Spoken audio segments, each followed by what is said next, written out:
আসসালামু আলাইকুম। ওয়ালাইকুম আসসালাম। কেমন আছেন? আলহামদুলিল্লাহ ভালো আগের থেকে। আমরা আমরা একটু আপনার আসলে সমস্যাটা যে বিষয়টা নিয়ে আপনি আমাদের এখানে আসলেন বা যেটা নিয়ে আপনি বেশ কষ্ট পেয়েছেন, এটার হিস্ট্রিটা একটু জানতে চাই। কিভাবে ব্যাপারটা হলো আমাদের যদি একটু কাইন্ডলি বলেন। আচ্ছা, আমি হচ্ছে দোতলা থেকে নিচতলায় নামতে গিয়ে হুম, সিঁড়ি থেকে পিছলায় পড়ে গেছিলাম। আচ্ছা। আমার হচ্ছে রাইট অ্যাঙ্কেলে ফ্র্যাকচার হয়েছিল আর লেফট নিতে হচ্ছে দুইটা লিগামেন্ট মানে পার্শিয়ালি ছিঁড়ছিল আর কি, পার্শিয়ালি টিয়ার হয়েছিল। তো ডাক্তার বলছিল যে মানে বলছিল যে আপনার এমনি বাসায় থাকতে বাড়ি করতে, কিন্তু বাসায় থেকে আলটিমেটলি মানে ওভাবে ইমপ্রুভ হচ্ছিল না। তারপরে একজন রিকমেন্ড করলো যে ফিজিওথেরাপি দিতে আর কি।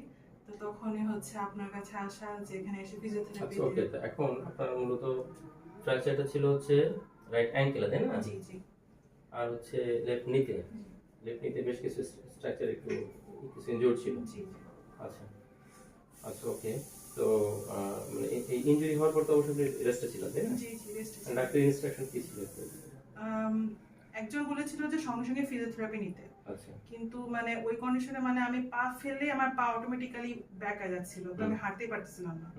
তারপরে খুলনায় এসে আবার দেখাইছি, তখন উনি বললো যে কিছুদিন রেস্ট নিতে, তারপর আবার চেক আপ করাতে।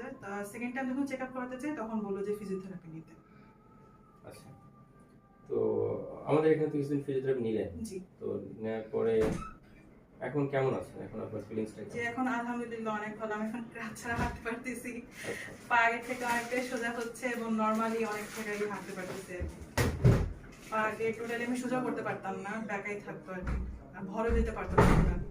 এখন আলহামদুলিল্লাহ ক্রাচ ছাড়াই হাঁটতে পারতেছি। আচ্ছা, তো তো ইনিশিয়ালি আপনাকে ওই ক্লাস ঘর দিয়ে তো হ্যাঁ হাঁটতে হয়েছে। হ্যাঁ হ্যাঁ, বেশ প্রথম দিকে ক্রাচে হাঁটতে বেশ কষ্টও ছিল। জি জি হাঁটতে বেশ কষ্ট ছিল। আচ্ছা, তো আসলে নরমালি যেটা আমি একটু দেখতে পারি, হ্যাঁ? আচ্ছা, নরমালি যেটা আসলে এখানে যেটা হয়েছিল যে এখানে ফিবুলা, তাই না? ফিবুলার যে নিচের অংশটা লোয়ার এন্ড একটু ফ্র্যাকচার ছিল, এর ফলে একটু পেইন ছিল এখানে, তাই না? পেইন ছিল, একটু ফোলাও ছিল। হ্যাঁ তো অ্যাকচুয়ালি আমরা এখানে আল্ট্রাসাউন্ড থেরাপি এবং কিছু মূলত আল্ট্রাসাউন্ড থেরাপি আমরা এখানে ব্যবহার করেছি, কিছু স্লো স্ট্রেচিং দিয়েছি এবং আপনি বাসায় তো গরম পানি সেক দিয়েছেন, তাই না? আলটিমেটলি এটা কিছুদিন কন্টিনিউ করার পরে এটা এটা কমে গেল। এটা কমে গেল এবং এই নির ইনজুরির জন্য আসলে আপনার তো অ্যাকচুয়ালি মুভমেন্টের প্রবলেম ছিল জি জি এবং অনেক ব্যথা ছিল। অনেক ব্যথা ছিল, হ্যাঁ। ব্যথা ছিল, তো এখানে অ্যাকচুয়ালি আমরা ইলেকট্রোথেরাপিউটিক অ্যাপ্লিকেশন হিসেবে এখানে আমরা শর্ট ওয়েভ ডায়াথার্মিটা ব্যবহার করেছি এবং কিছু মুভমেন্ট, কিছু রেস্ট্রিকশন ছিল।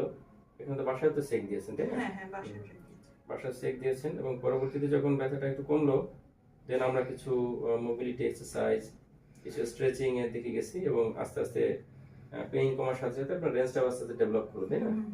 আচ্ছা, তো তো এখন ওভারঅল মূল্যে একটু একটু ভালো আগে থেকে, হ্যাঁ আগে থেকে অনেকটাই ভালো, অনেকটাই মধ্যে হ্যাঁ, ভালো। হ্যাঁ। তো আমরা আশা করি যে আপনি আরো ভালো হয়ে যাবেন, জি, পুরোপুরি সুস্থ হয়ে যাবেন। ইনশাআল্লাহ। তো বাসায় আসলে এই ওয়ার্কআউট গুলো একটু কন্টিনিউ করতে হবে। আচ্ছা। তো থ্যাংক ইউ সো মাচ। আপনার একটু পরিচয়টা আমরা একটু একটু জানতে চাই, হ্যাঁ? আমার নাম হচ্ছে আদিবা হাসান মিম। আমি হচ্ছে বাংলাদেশ মেডিকেল কলেজে পড়াশোনা করতেছি সেকেন্ড ইয়ারে। তো এই স্যারের কাছে এসে আমি আসলে মানে আগের থেকে অনেকটা নরমালি মানে হাঁটাচলা করতে পারতেছি না। আমি মনে করছিলাম যে আমি হাঁটতেই পারবো না মনে হয় আর কোনোদিন। তো এটাই আর কি। তো thank you so much. Thank you.